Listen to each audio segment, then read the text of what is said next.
Hey guys, welcome back. So today we're going to be looking at one of the most famous metatextual films, and sort of the movie that inspired the genre, or I guess the subgenre of movies about making movies.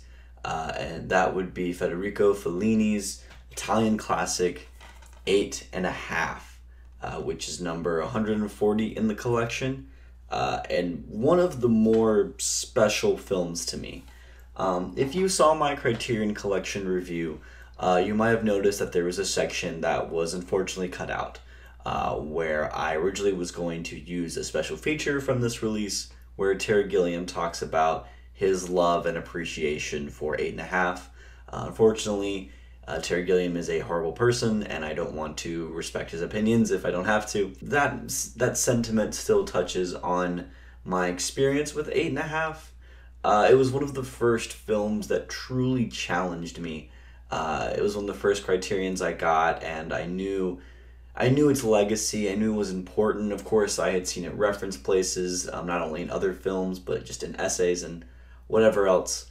But I'd never really seen it, didn't really know much about it. I don't even know if I had seen an Italian film at that point. And so during one of the sales, probably one of the first summer sales I ever was involved in, I picked it up. And I was initially very confused by it. Again, it was a film that challenged me, and I really had to engage with and try to understand, and really work at.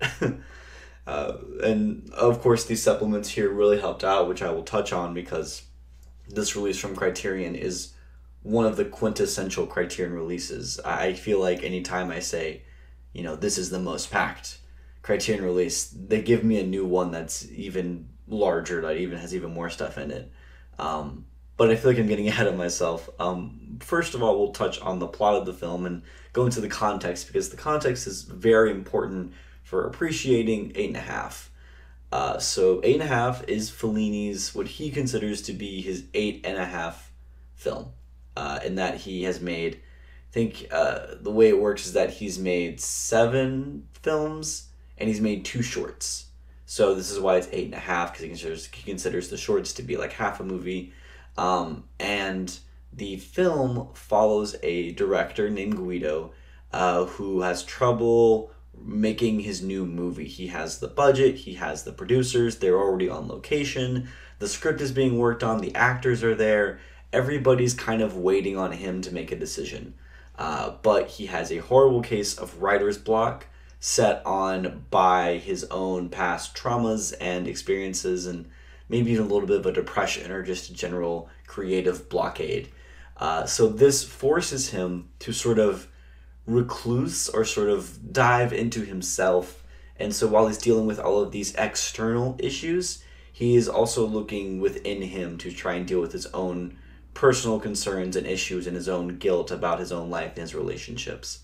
And while this movie was being made, Fellini himself was having the exact same issues, where he had a movie planned, he had the budget, he had the actors, the producers, everybody, and he just hit a horrible writer's block, just a horrible creative block, where he didn't know what to do. He had no ideas. He just was not interested in whatever he was doing.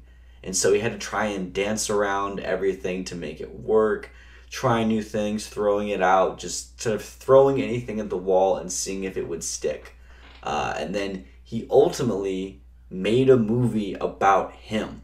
Or more specifically, he made a movie about making that movie. Eight and a Half on its own is a very unique viewing experience, but going in with that context makes it kind of insane. Because Eight and a Half brings in so much of Fellini's personal life into the character of Guido. And so it's almost like this film is Fellini's therapy. This is the visualization of him working out whatever creative problems he's going through.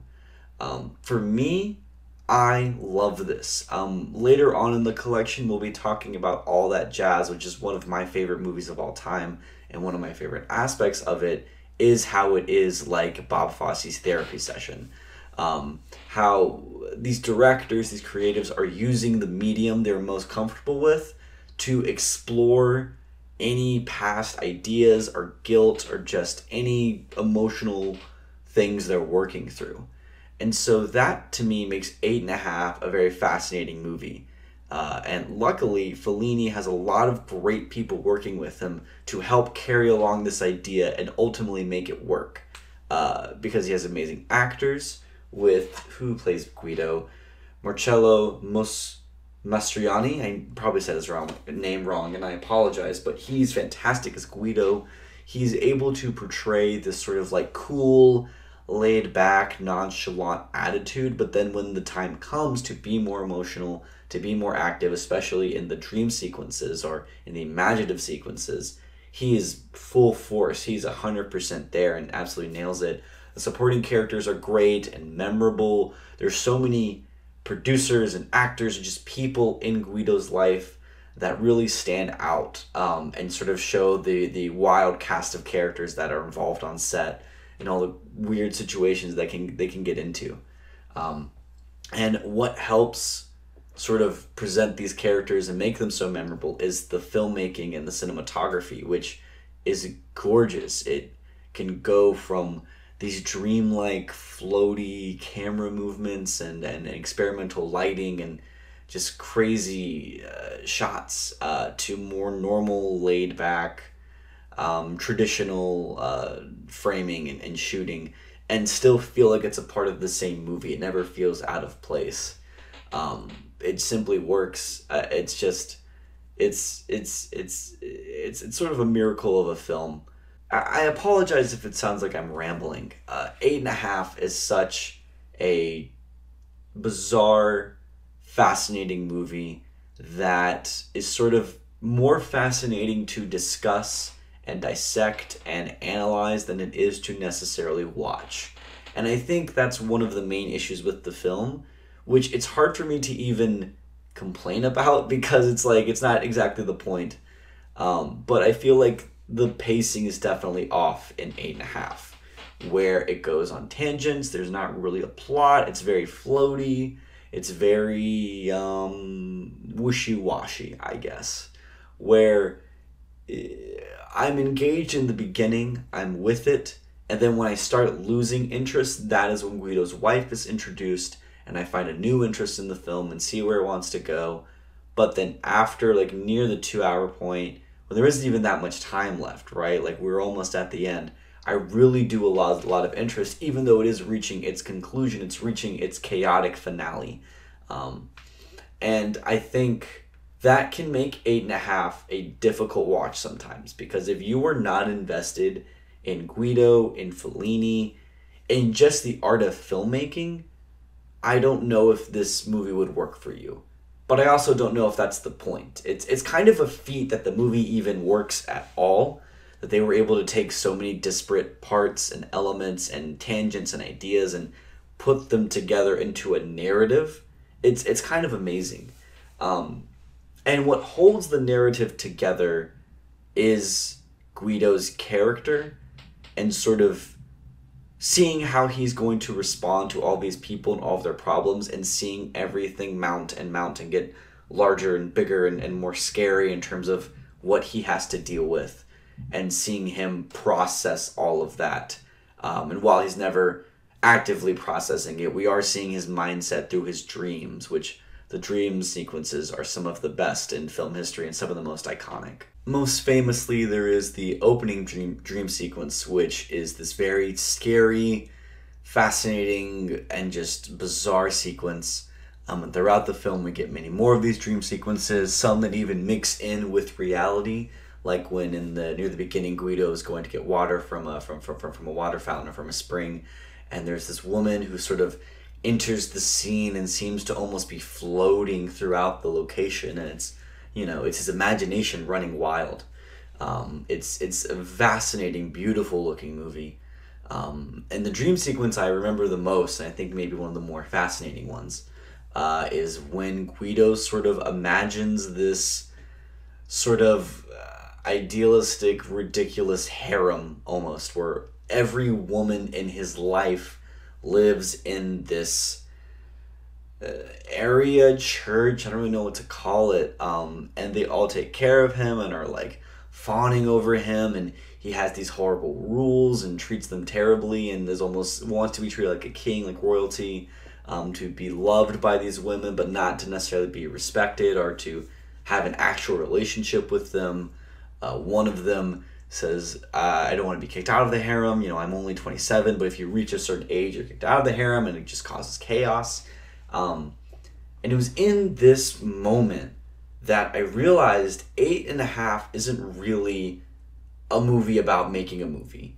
It's a movie about how artistic expression forces us to look at ourselves and discuss and put out into the world the darkest sides of ourselves. Because Fellini clearly has an issue with women and treating women, where Guido, the main character, has a mistress that he barely even wants to be around. He has a wife that he treats terribly, and she, in their marriage, has just sort of accepted it and is just going along with it, but treats him with a lot of disdain.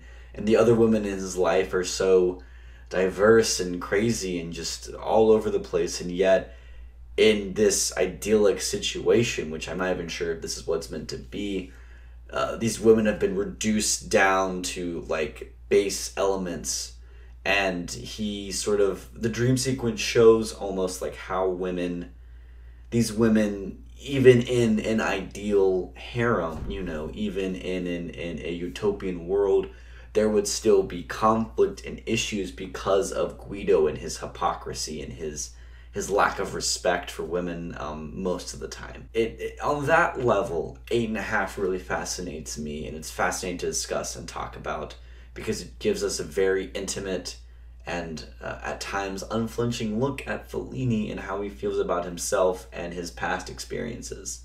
But it also, I think that kind of speaks to the power of film, which is what 8.5 I feel like is also getting at. Because 8.5 gives us this window into the soul. Because any creative decision made by a director or a filmmaker or the crew is inspired by their experiences. And 8.5 is the ultimate distillation of this idea. Where, Fellini is such an auteur. I don't know if I like that term or what it stands for, but he kind of is an auteur. And he is giving us this very intimate look into his soul and his guilt and his trauma and whatever emotional state he's going through. It's literally the visualization of writer's block and how chaotic it can be, especially when so many people are relying on you and your experiences. And it's just a fascinating watch. And it's a beautifully well-made film, and of course, classic. It's an indelible film that still holds up today in some aspects. It's kind of crazy. But then, after you watch the movie, you have an insane amount of special features on here.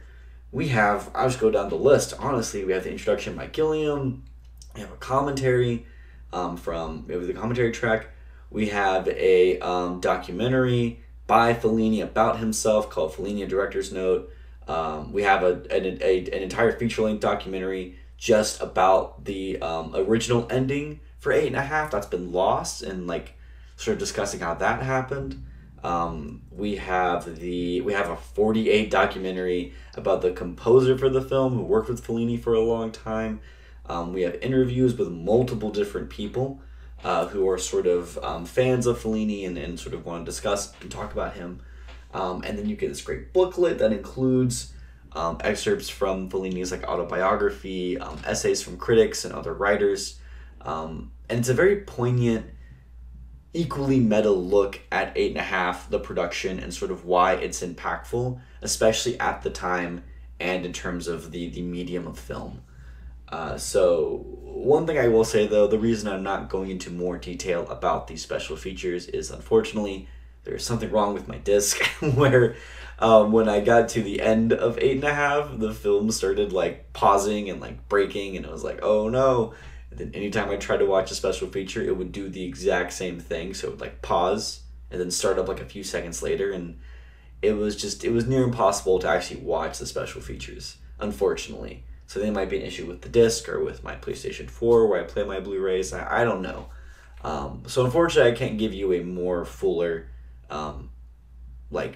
description of these special features, but I can tell you they're definitely worth it. And I think 8.5 is one of the finest Criterion releases and one of the more finer films you can watch, especially if you want to get into Italian cinema, to get into art house cinema, to sort of expand your palette. It's not a bad place to start, and its inspirations and influence can still be felt to this very day. Again, highly recommend it. But thank you all for watching. If you like this video, please like and share. Leave a comment with your opinion about 8.5. Do you like it? What do you think about it? I'd love to get your guys' opinion on it. Come back next time, and we'll be talking about one of the more fascinating and well-regarded films of the 2000s, which is the Chinese film In the Mood for Love. All right, thank you all for watching, and hope you have a great day. Bye-bye.